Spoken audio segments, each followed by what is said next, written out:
Hey, what's up my friends? It's Danny, and on today's video, I'm gonna share the new laws going into effect in 2021. That's in just a couple of days here in California. These laws range from the why did they spend time on this thing, all the way down to just the pure insanity. Sandwiched in between are those business-killing laws. That's right, you know they passed more of them. I've sorted through all these things, I've looked at them, I've categorized them, and I'm gonna share them all with you today. Let's go.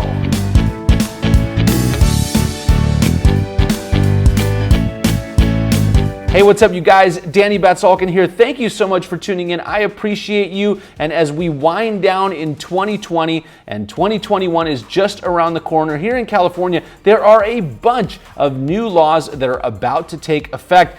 Some of these don't really mean much for you and I, but some of them will affect our daily lives and will also affect our businesses. Be sure to stay until the end because you are not going to believe some of these new laws that they've enacted in California. Well, maybe you will, since California has not exactly been doing stuff that makes any common sense. So let's go through these. You're going to be shocked at some of these laws. I'm going to go through just the most important ones with you. There are a ton of other new laws that you can look up, but these are the ones that I really thought you should know about. And by the way, guys, if you like this kind of information and if you like what I'm doing on the channel, please give this video a thumbs up so that it's shown to more people and we can spread the word about what I'm doing on the channel, and also consider subscribing and hitting the bell icon so you get notified every time I release new videos. Be sure to follow me on all of the social channels or your favorite ones, and also text me to join my text community so you can interact directly with me.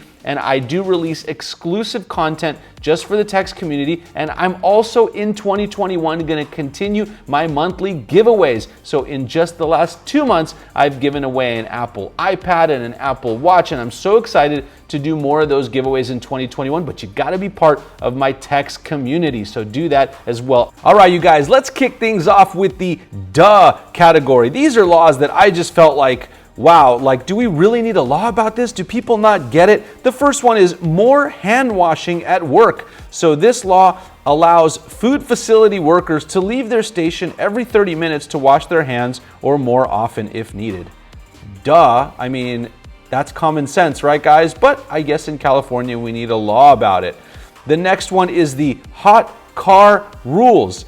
In California, it's against the law to leave a child under 6 in a car unattended. There's now a new law that says that if you break into the car to rescue a child from this, then you will not face civil or criminal liability for property damage or trespassing. Again, My one caveat on this, you guys, is that my understanding is that a Tesla will actually keep the AC running and keep the temperature nice for your kids or for your dog. And so if you leave a car in a Tesla, you're exempt. I don't know. We'll have to check on that.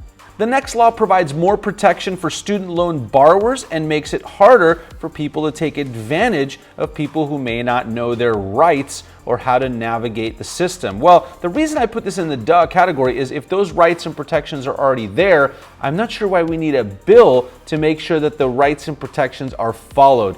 Hope you're following me there. This just seems like redundancy, but it's California, so nothing really ever makes that much sense. The next category is they really spent time on this category. I put laws in this category where I'm thinking, man, someone actually spent time on this to write it and draft it and pitch it and all that kind of stuff. And it's really something that really doesn't affect that many people, or it's just something where I say, man, just unnecessary. Let me show you what I mean. The first one is the parolee's right to vote. This was actually a proposition on our ballot in November, Proposition 17. What it does is it restores felons' right to vote when they complete their sentence, but they're still in parole, or they haven't actually completed the full sentence, but they're on house arrest or something like that. Again, this is one of those that, just adds more expense, more administrative expense and all those kinds of things. And I'm thinking, like, do we really need to spend time on this? The next law is intended to prevent texting and driving. There's already a law that you can't text and drive in California. The new one says that if you get 2 convictions of texting and driving in 36 months, you get a point added to your record. That starts in July 2021. The reason I added this is not because I think you should be able to text and drive. I don't, and I actually feel strongly that you should not be able to. But you guys, is 2 convictions in 36 months adding a point to your record really going to deter anyone from texting and driving? That is not that big of a punishment. So if you're going to do something, why not make it more of a deterrent, make it more of a punishment so that someone actually takes notice? I mean, if I'm someone who texts and drives and I'm not, I strongly believe you should leave your phone in the glove compartment. Don't look at it while you're driving. But if you do, I mean, are you really going to stop? Because if you get a second conviction in 36 months, you're going to get a point on your record? I don't think so. Next law, the coronavirus exposure law. What this one does is it requires businesses to notify employees and the general public if there's coronavirus exposure in the workplace. I mean, another one where I'm like, that's just common sense. Do we really need a law to make sure people do that? I mean, if I own a business and there's a coronavirus exposure, I am for sure going to tell everyone else and tell the public so that they know what's going on. So just another one that I think they're spending time on the wrong stuff. It doesn't really make sense. The next category, near and dear to my heart. This is called the Let's Drive More Businesses Away category. All of these laws will have the effect of driving away businesses. California already, let me remind you, is dead last in business-friendly states. Businesses are leaving in droves. I've done tons of videos on it. And now what we're doing is adding even more laws to drive businesses away. The first one is intended to diversify executive boards. There was a law in 2019 that required all publicly owned companies based in California to have at least 1 woman on the board. Now, by the end of next year, any board with 5 members has to have 2 women. Any board with 6 members has to have 3 women. And on top of that, guys, companies are also given another year to add even more diversity. So boards with at least 4 members must have 2 or more directors from an unrepresented community. So that's an individual who self-identifies as Black, African American, Hispanic, Latino, Asian, Pacific Islander, Native American, Native Hawaiian, or Alaska Native, or who self-identifies as gay, lesbian, bisexual, or transgender. So here's my problem with this, guys. It is not that I do not want diverse boards. Don't get me wrong. What I don't like is government interfering with private business. I understand these are publicly held companies, but a publicly held company just means that it's a company that has offered its shares to the public.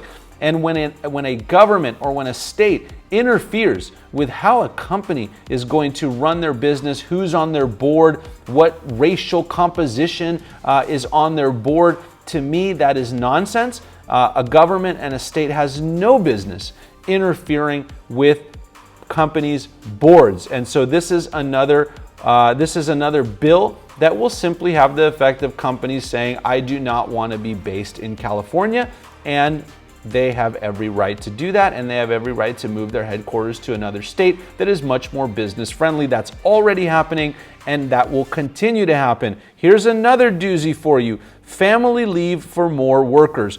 So the current law requires companies with 50 or more employees to offer 12 weeks of family leave. This law expands those protections by requiring companies with 5 or more employees to grant the same amount of family leave. So basically, you got 5 or more employees and someone has a baby, you are required to offer them 12 weeks of family leave. It doesn't have to be all paid, but that person's gonna leave and then you have to be able to offer them their job back. Guys, 5 employees is a pretty small company. To have one of your employees be out for 12 weeks, and it's hard to replace that person because they're gonna come back and you have to have their job ready for them. That's a tough pill to swallow for companies. I think it's unnecessary. I think it's overburdensome. And again, I believe you should allow companies to dictate that. What this will do again is just force people to either not have 5 employees. So if you have 4, you're probably not going to hire the 5th one because now you're going to be subject to all these other rules and restrictions. So you're probably going to go outside of California, outsource that, maybe outsource it to a VA even out of the country, kind of like we do for a lot of our jobs. And so jobs just continue to leave California. Another really bad law that does not help and just hurts California. Another great one here. The minimum wage is going up again.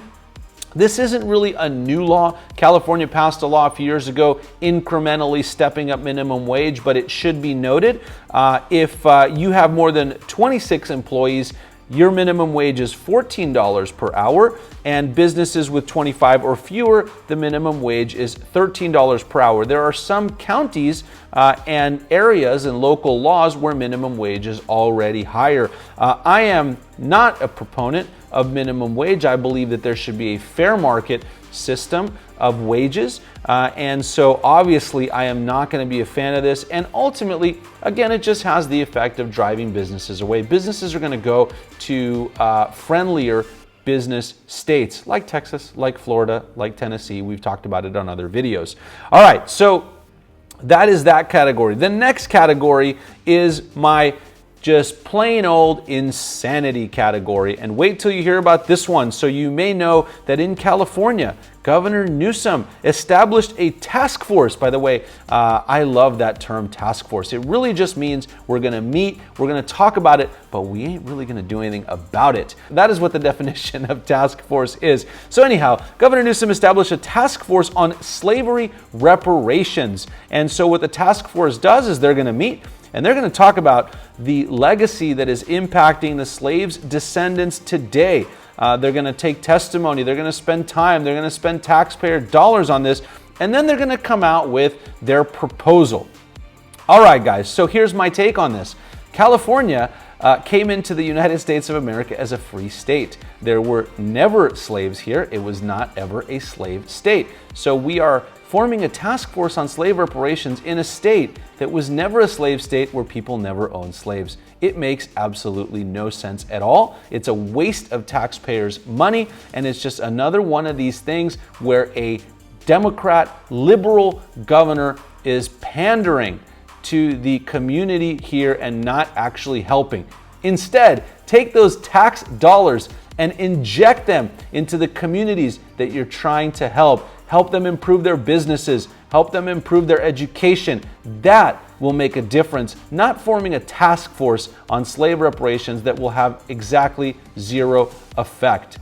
Anyhow, that is my insanity category. All right, my next category is the category. What I did is I put all the laws in here where I'm just like, I don't know whether it actually makes sense or not. I'm not sure why they spent time on it. Maybe it makes sense. Maybe it's reasonable. I don't know. I threw them in this category. Let's go through them. All right, the first one, you guys, is Proposition 19. This was actually something that was passed back in the November election. There are two components to this proposition. The first one I don't like. The second one I do. Let me tell you quickly about it. The first one is that under the new law, when you inherit a property, unless you're going to use it as your principal residence, the property tax will be reassessed. So if your, let's say, family member bought that property 30 years ago, it's got a really low tax basis, you buy it, but you're not planning on living in it, you're going to get that property tax reassessed as of today. Not really a good thing, but another way that California wants to generate more income. Hope you're starting to notice a theme.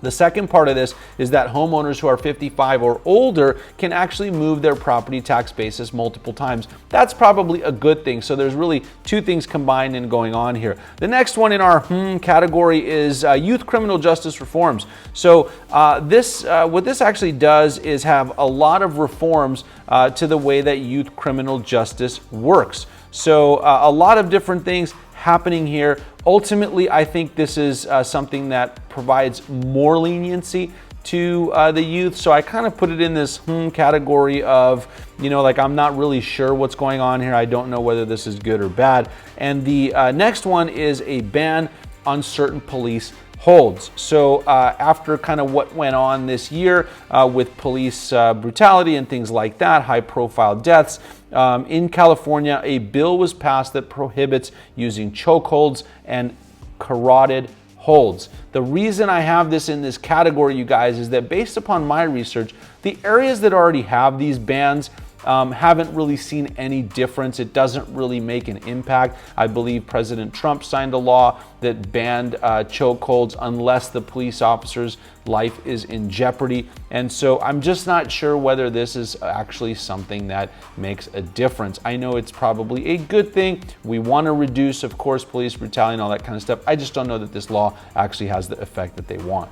All right, guys, so I'm curious to hear what you think about these new bills and laws that are going to affect in just a couple days in 2021. Let me know in the comment section below. Thanks so much for tuning in today. 2021 is right around the corner, so I want to thank you again for tuning in and supporting my YouTube channel. If you're not already a subscriber, hit the subscribe button down below. Hit the thumbs up if you got value from this video. Happy New Year in advance, and I will see you on the next video.